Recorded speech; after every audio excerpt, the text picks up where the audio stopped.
ایک سوال یہ آیا ہے، بسم اللہ الرحمن الرحیم، کیا یہ حدیث صحیح ہے کہ رسول اللہ صلی اللہ علیہ وسلم ہر ماہ کے 3 روزے رکھتے تھے تو بسا اوقات آپ ان روزوں کو مؤخر کر دیتے یہاں تک کہ پورے سال کے روزے جمع ہو جاتے، تو پھر آپ صلی اللہ علیہ وسلم شعبان میں یہ سارے روزے رکھتے تھے؟ اس کا جواب شیخ نے یہ دیا، الحمدللہ یہ حدیث ام المؤمنین عائشہ رضی اللہ تعالی عنہا سے مروی ہے کہ رسول اللہ صلی اللہ علیہ وسلم ہر ماہ 3 روزے رکھتے تھے، بسا اوقات ان روزوں کو مؤخر کرتے یہاں تک کہ پورے سال کے روزے اکٹھے ہو جاتے اور پھر آپ شعبان میں روزے رکھتے۔ اس روایت کو طبرانی نے المعجم الاوسط میں روایت کیا ہے، اور اس کی سند میں روایت کرنے کے بعد کہا کہ یہ حدیث صرف اسی سند کے ساتھ عبد الرحمن ابن ابی لیلہ سے بیان کی جاتی ہے، اور اس سند میں عمر بن ابی قیس کا تفرد پایا جاتا ہے، اور یہ سند محمد بن عبد الرحمن ابن ابی لیلہ کی وجہ سے ضعیف ہے۔ آپ مشہور فقیہ ہیں، لیکن علم حدیث کے بارے میں امام احمد ان کے متعلق کہتے ہیں کان سیء الحفظ مضطرب الحدیث، یعنی حافظے کا کافی کمزور تھے اور ان کی احادیث میں اضطراب پایا جاتا ہے۔ امام شعبہ کہتے ہیں کہ میں نے ابن ابی لیلہ سے بڑھ کر کچے حافظے والا شخص نہیں دیکھا، یعنی حفظ میں کمزور تھے۔ علامہ ابن المدینی رحمۃ اللہ علیہ کہتے ہیں کان سیء الحفظ واہی الحدیث، یعنی آپ کا حافظہ کافی کمزور تھا اور آپ حدیث میں بیان کرنے میں بہت ہی کمزور پائے جاتے تھے۔ چنانچہ مذکورہ بالا وجوہات کی بنا پر اہل علم نے اس حدیث کو ضعیف قرار دیا ہے۔ علامہ حیثمی رحمۃ اللہ علیہ کہتے ہیں اس حدیث کی سند میں محمد بن ابی لیلہ اور اس کے بارے میں کلام کیا گیا ہے، اور اسی طرح مجموع الزوائد میں حافظ ابن حجر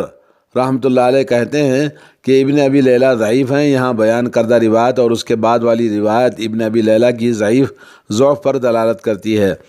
فتح الباری علامہ شوکانی کہتے ہیں کہ اس کی سند میں ابن ابی لیلہ جو کہ ضعیف ہیں، نین الاوتار۔ اہل علم نے نبی کریم صلی اللہ علیہ وسلم کی جانب سے ماہ شعبان کثرت سے روزے رکھنے کی حکمت بیان کرنے کے لیے کافی آراء پیش کی ہیں، جن میں سے ایک سابقہ قول بھی ہے، لیکن اس کی دلیل صحیح ثابت نہیں ہو سکی۔ اس قول کو سب سے پہلے ابن بطال نے شرح صحیح بخاری میں بیان کیا ہے۔ علامہ ابن البطال نے دیگر اقوال بھی ذکر کیے ہیں جنہیں حافظ ابن حجر نے نقل کیا ہے اور کچھ اضافہ بھی کیا ہے۔ پھر حافظ ابن حجر رحمۃ اللہ علیہ کہتے ہیں کہ روزوں کی حکمت کے متعلق سب مناسب وجہ وہ ہے جو گزشتہ حدیث سے بہت بہتر حدیث بیان کی گئی ہے، جس میں نسائی ابو داؤد نے روایت کیا اور ابن خزیمہ نے اسے صحیح قرار دیا ہے۔ چنانچہ اسامہ بن زید رضی اللہ تعالی عنہما کہتے ہیں کہ میں نے رسول اللہ صلی اللہ علیہ وسلم سے عرض کیا کہ یا رسول اللہ، میں آپ کو شعبان کی طرح آپ کو کسی اور ماہ میں روزے رکھتے ہوئے نہیں دیکھتا، تو آپ صلی اللہ علیہ وسلم نے فرمایا رجب اور رمضان کے درمیان لوگ اس مہینے سے غافل ہو جاتے ہیں شعبان سے، حالانکہ اس ماہ میں اعمال رب العالمین کی بارگاہ میں پیش کیے جاتے ہیں، تو مجھے اچھا لگتا ہے کہ میرے نام اعمال جب اللہ کی بارگاہ میں پیش کیے جائیں تو میں حالت روزے میں رہوں۔ الباری شرح صحیح البخاری۔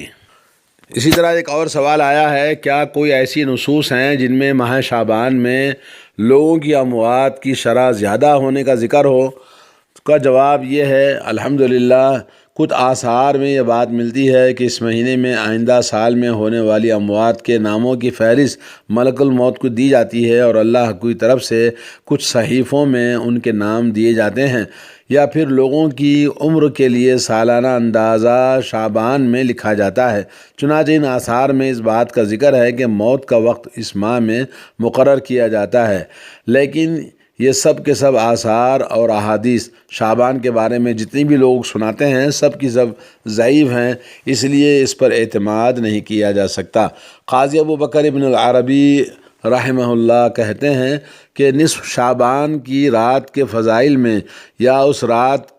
موت کے اوقات مقرر کرنے کے بارے میں جو کوئی حدیث بیان کی جاتی ہے، کوئی بھی صحیح حدیث نہیں ہے، اس لیے کہ ان باتوں کی طرف توجہ بھی نہیں دینی چاہیے۔ القرآن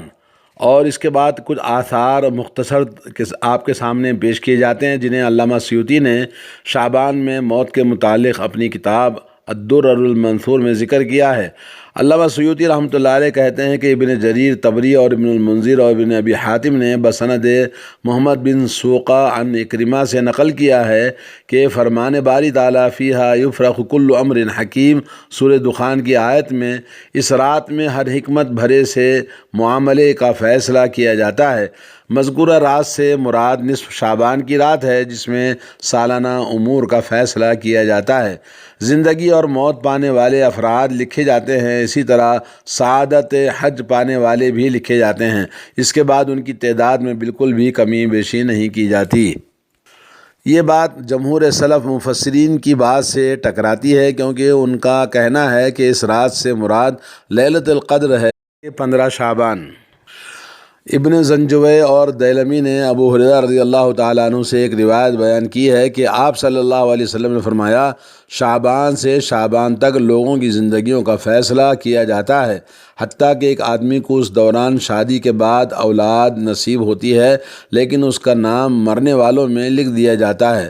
اس روایت کو علامہ شوکانی نے فتح القدیر میں ضعیف قرار دیا ہے اور البانی نے سلسلہ ضعیفہ میں اسے منکر قرار دیا ہے۔ اسی طرح ابن ابی شیبہ نے عطا ابن یسار سے نقل کیا ہے کہ رسول اللہ صلی اللہ علیہ وسلم شعبان سے بڑھ کر کسی مہینے میں روزے نہیں رکھتے تھے۔ اس کی وجہ یہ تھی کہ اس ماہ میں آئندہ پورے سال میں ہونے والے لوگوں کی اموات کا وقت لکھا جاتا ہے۔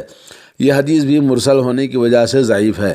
ایسے ہی ابو یعلا نے عائشہ رضی اللہ تعالیٰ عنہ سے روایت کیا ہے کہ آپ صلی اللہ علیہ وسلم مکمل شعبان کے روزے رکھا کرتے تھے۔ میں نے آپ سے دریافت کیا تو فرمایا، بے شک اللہ تعالیٰ اس ماہ میں آئندہ سال مرنے والے ہر شخص کا نام درج فرماتا ہے، تو میں یہ پسند کرتا ہوں کہ میری موت روزے کی حالت میں آئے۔ اسے ابو یعلا نے اپنی کتاب المسند میں روایت کیا اور اس کی سند میں سوید بن سعید الحدثانی، مسلم بن خالد الزنجی اور طریف نامی راوی ہیں جو سب کے سب ضعیف قرار دیے گئے ہیں۔ ایسے ہی دینوری نے اپنی کتاب المجالسہ میں راشد بن سعد سے روایت کیا کہ نبی کریم صلی اللہ علیہ وسلم نے فرمایا، نصف شعبان کی رات کو اللہ تعالیٰ ملک الموت کی طرف اس سال کے قبض کیے جانے والی روحوں کے بارے میں وحی فرماتا ہے۔ المجالسہ جواہر العلم، اور یہ روایت بھی مرسل ہے اور البانی نے اسے ضعیف الجامع میں ضعیف کہا ہے۔ اسی طرح سے ابن جریر اور بیہقی نے شعب الایمان میں زہری عن عثمان ابن محمد مغیرہ بن الاخنس سے روایت کی ہے کہ رسول اللہ صلی اللہ علیہ وسلم نے فرمایا، شعبان سے شعبان تک لوگوں کی زندگیوں کا فیصلہ کیا جاتا ہے، حتیٰ کہ ایک آدمی کو اس دوران شادی کے بعد اولاد نصیب ہوتی ہے لیکن اس کا نام مرنے والوں میں لکھ دیا جاتا ہے۔ شیخ البانی نے سلسلہ ضعیفہ میں اس کے بارے میں کہتے ہیں یہ روایت منکر ہے۔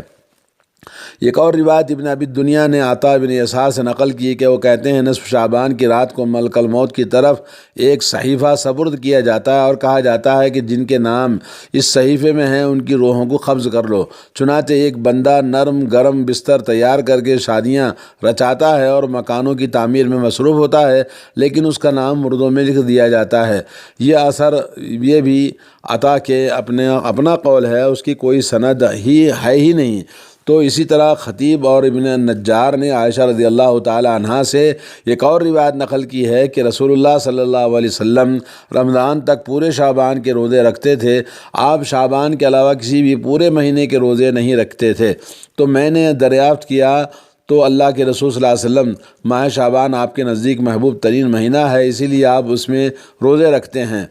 تو رسول اللہ صلی اللہ علیہ وسلم نے جواب دیا، ہاں عائشہ، ایسے ہی ہے۔ اس کی وجہ یہ ہے کہ شعبان میں آئندہ سال کے دوران مرنے والوں کے تمام لوگوں کے موت لکھ دی جاتی ہے